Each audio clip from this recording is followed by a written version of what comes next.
Welcome to UMC All Access. I'm Vince Bailey, and today we're here in Hotlanta with the director, producer, oh, she's a superstar, hashtag Digital Lives Matter, none other than Terri J. Vaughn. Hello, Terri. Thank you for that intro. Oh, it's my pleasure. It's such a pleasure to have you. Let's jump right into it. You know, audience gonna love this movie. I'm telling you, it's super hilarious. I think so. I think so too. I like funny. Now, this is your first, though, feature-length film that you produced. What made that I've directed. That you've directed. Yes, that's we've produced many. Okay. But this was the first that I directed. So what made you make that directorial decision? You know, it was just time.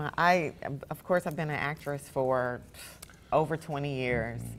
We've been producing movies for the past 11 years.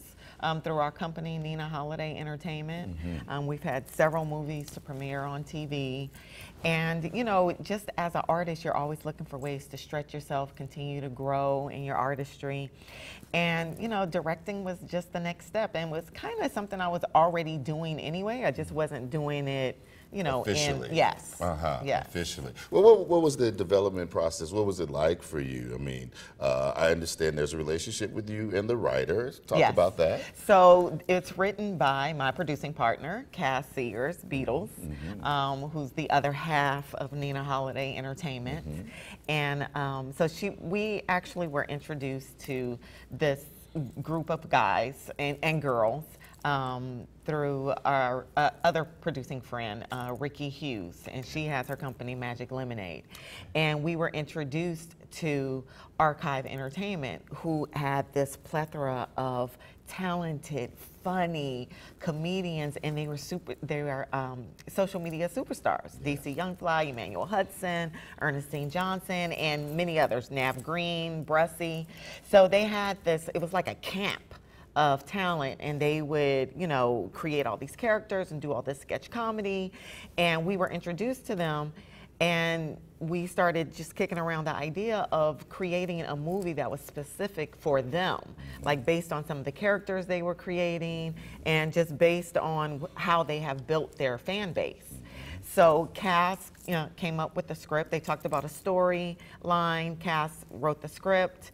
And I was like, now it's time for me to direct. This is what I'm directing. Wow. Well, the cast is hilarious. They're really funny. I mean, each and every one. I know. I mean, that process, now you say you were introduced, I mean, but was the decision made right then, that casting process? How do you decide, okay, yeah, these are the actors and actresses we want? Yeah, I mean, it was specifically written for them. Okay. It was not written for us to cast. Oh, wow. It was written for where can we get each of these individual talents to fit within this story.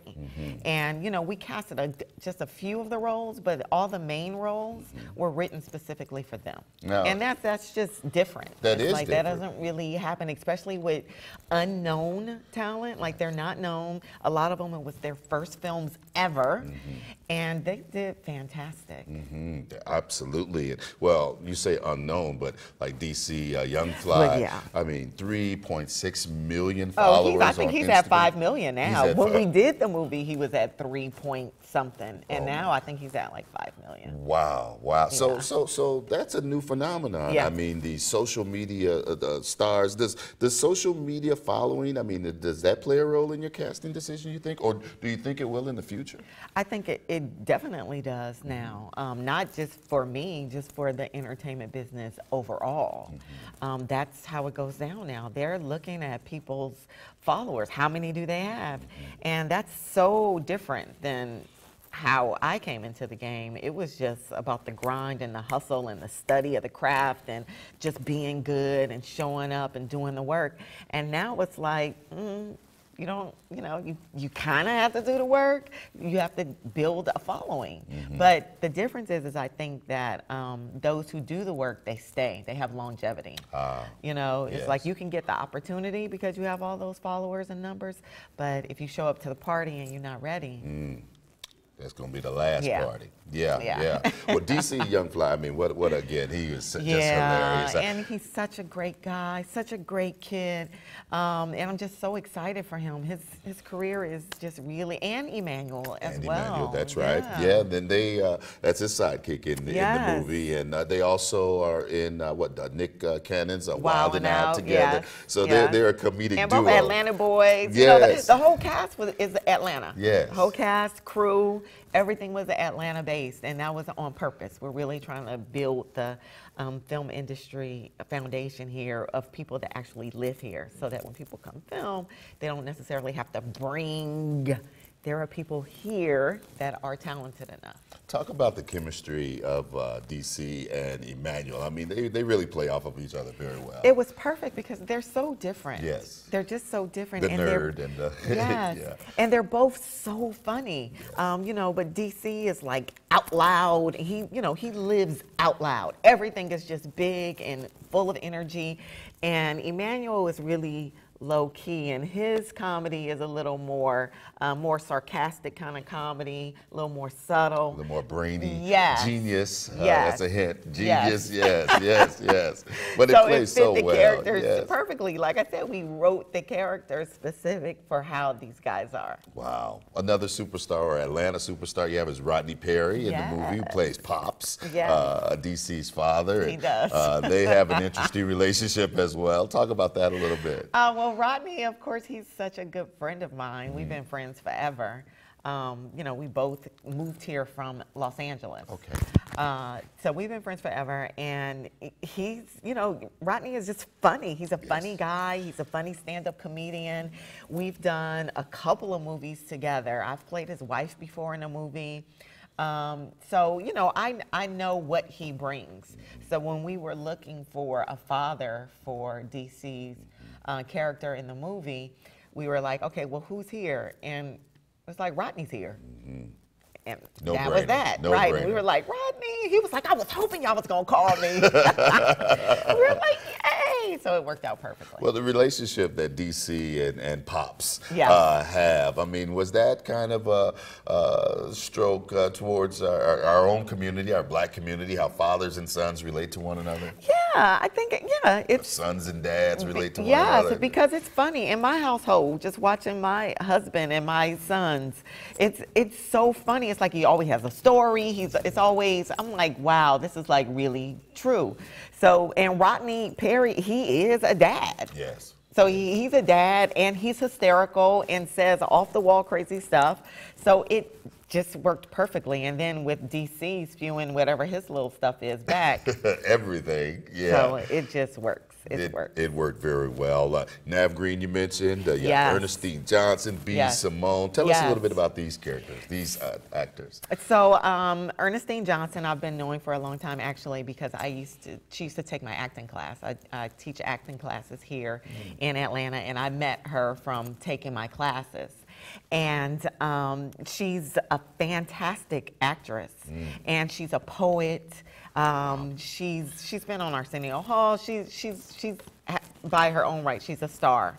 And I told her a long time ago when she was in my class, I was like, oh yeah, you're ready. You got it. Yes. So it was easy for me to put her in there. She shows up to work and does her job.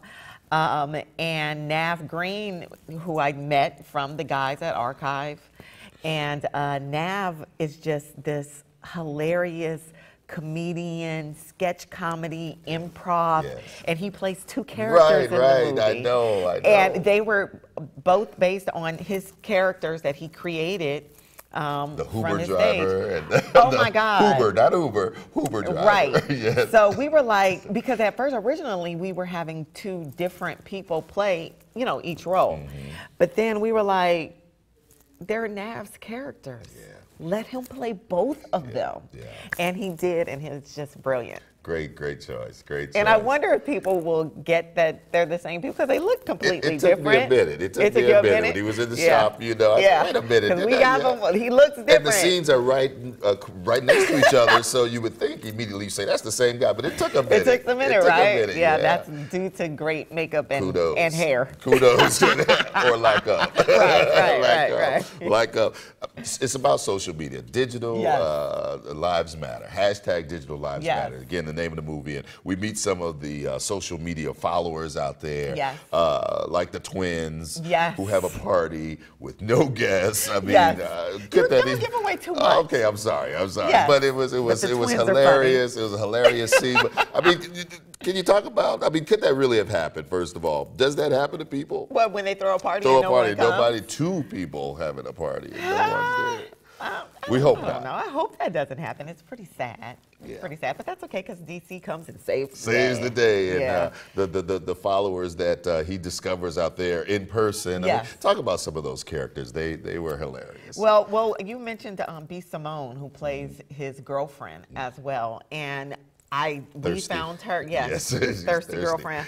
We found her on social media. Wow. I mean, if you go to her page, she's so funny, and she's hilarious, and she just does these stories and these rants. And I was like, oh, that's who his girlfriend needs to be. His girlfriend needs to be like that, just one of those girls that just all the time. Yes. So she was perfect. Yes. And then he runs into one of his followers when he goes to the cupcake shop, and Devin, the young man, Dalen. And it's the day that his grandmother's funeral. That's not funny. It's not funny. So it's his grandmother's funeral, the day that DC shows up at the bakery. Yes. And his boss would not give him the day off to go to his grandmother's funeral. Right. And DC just thinks that is horrible. And so he comes to the rescue. Yes. Kind of. Yes. Kind of. He doesn't even realize it. No, he doesn't even realize it. Because he's such a super fan of DC, so it kind of cheers him up that he gets to see his idol in person.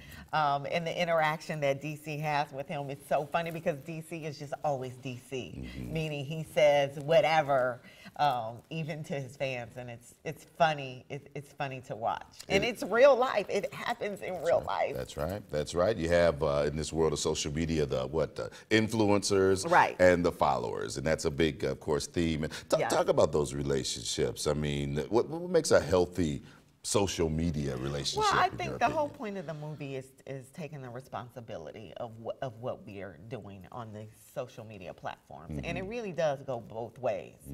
So you have the social media influencer who, he builds a fan base and an audience, and they really hang on to every word that you're saying. So you have to be responsible about what you are saying on these platforms. And then, a lot of times these social media influencers, they're famous on their platforms, but they've never really experienced, the journey and the build of stardom. Starting at the bottom and immediately, you get it immediate, and then how do you react when you walk outside and that starts to hit you? Yes.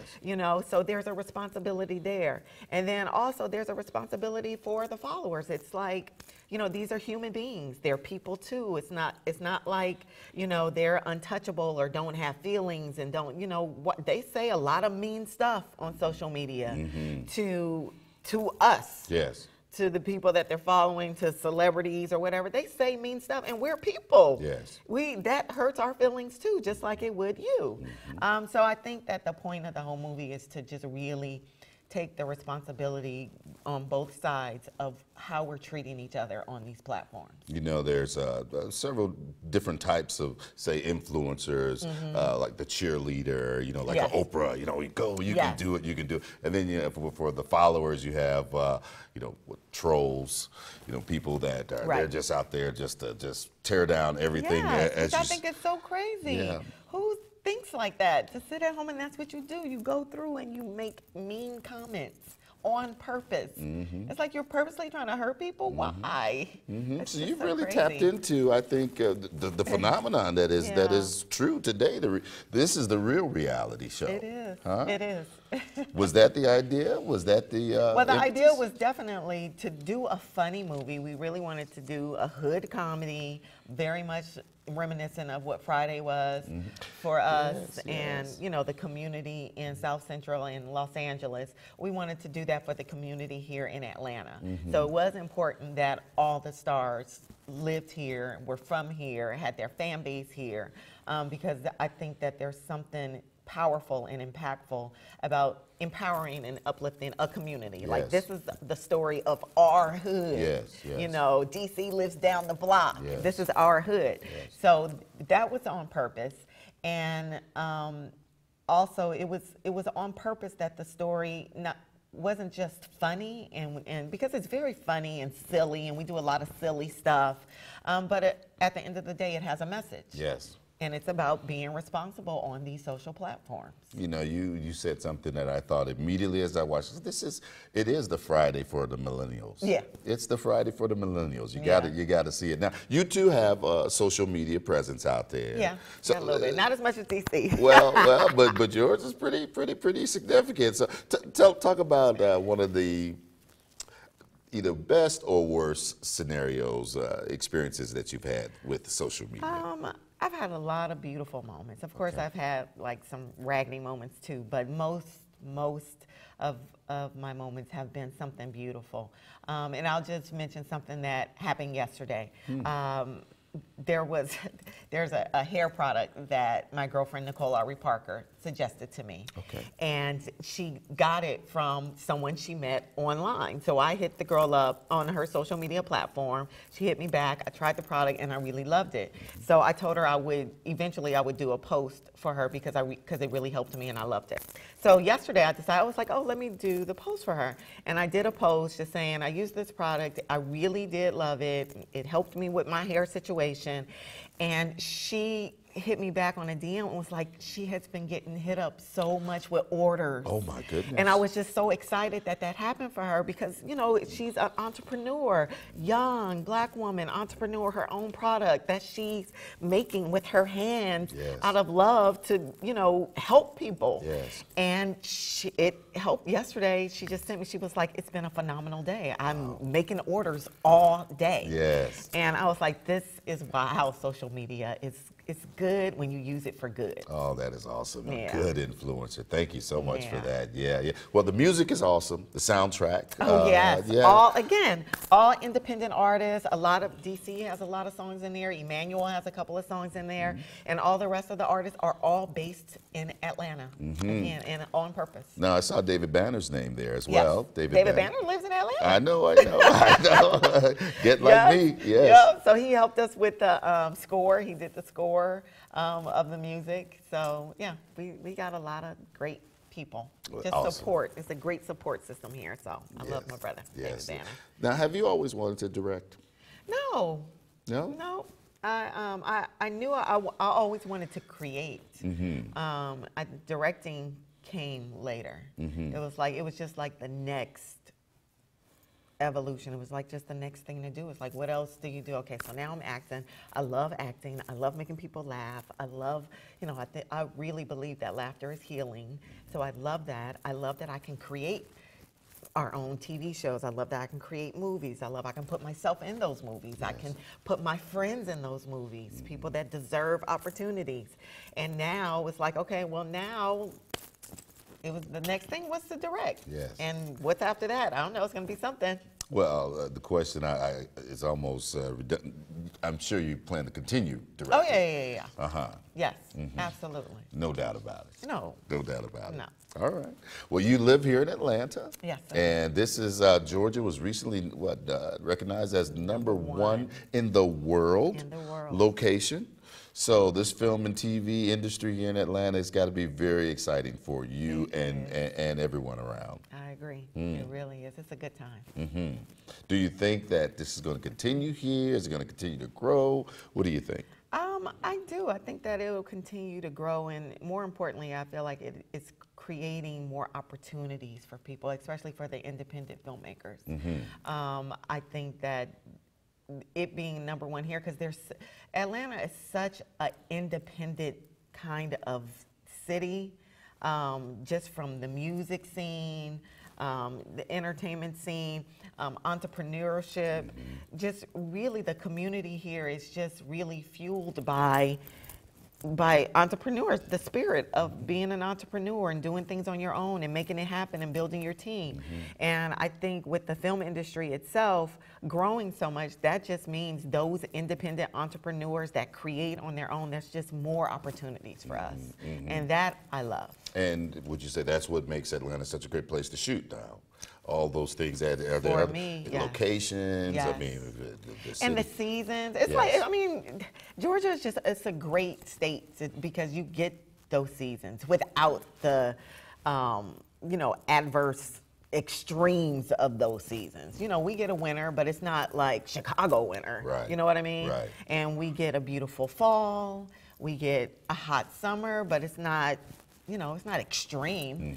So I think it's just a beautiful place. Well, we of course love that you've directed this film, but of course we love you, everyone loves you because of all the projects you've worked on, the shows, the movies. Will we see you again as an actress? Absolutely. Okay. I'm never going to stop that. Never gonna stop that. Is there any comparison to you? Is there one that you enjoy more than the other? I would say for producing and directing is a lot more work than it is for me to show up and be an actress. It's a whole lot more work. But I'm the kind of person that likes the challenge. So I like to be challenged. So you can be a full-time director as well as an actress. Yeah, I mean, I'm doing it all. You're doing it Yes, all. I'm doing it all. I'm just gonna keep doing it all. Hey, we want you to keep doing it all. What do you want that legacy to be when it's all said and done? And Terri J. Vaughn, what do you want people to think? That she was courageous, that she took risks, that she was a woman of faith, that everything that I do, I'm standing on faith. I believe that what we're doing, especially with our company, Nina Holiday Entertainment, is something that's never been done before. Okay. 2 Black women owned their own production company. We've been able to create products from start to finish and get it out, get it aired. For the past, like I said, 11 years or so. We've had like 13 movies on network. So I just wanted that, I want people to be encouraged and inspired that if we did that, You can do it too. you can do it. Like, let's continue it on. And that's what Cass and I both want to do. We want to leave a legacy that Nina Holiday Entertainment will continue to live on. So we're always mentoring, bringing in new writers, bringing in some of my kids. Well, I call them kids. They're grown women, but they started off taking classes with me. They're shooting a movie right now that she directed, she wrote, and a lot of our students that were in class are in it. So we Wow. created this community base, Yes. and they're doing it, and that's what we want to do. Oh, that's so awesome. That is so awesome. Now, Urban Movie Channel is where this movie is now. Yes. The hashtag Digital Lives Matter. How does, video on demand, Urban Movie Channel, how does that help our filmmakers today? It gives us other platforms. You don't have to be so narrow-minded. It's not about ABC, CBS, NBC. It's not about that anymore. And, the field is wide open. I just feel like it's so wide open.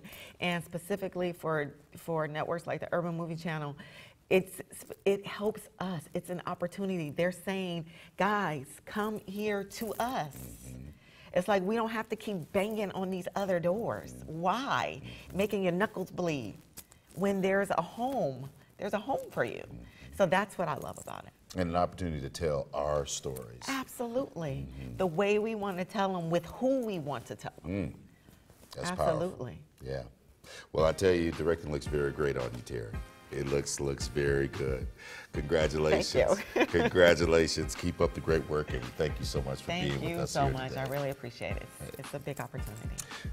Producer, director, actress, your friend. It's Terri J. Vaughn, and you can watch. It is Digital Lives Matter.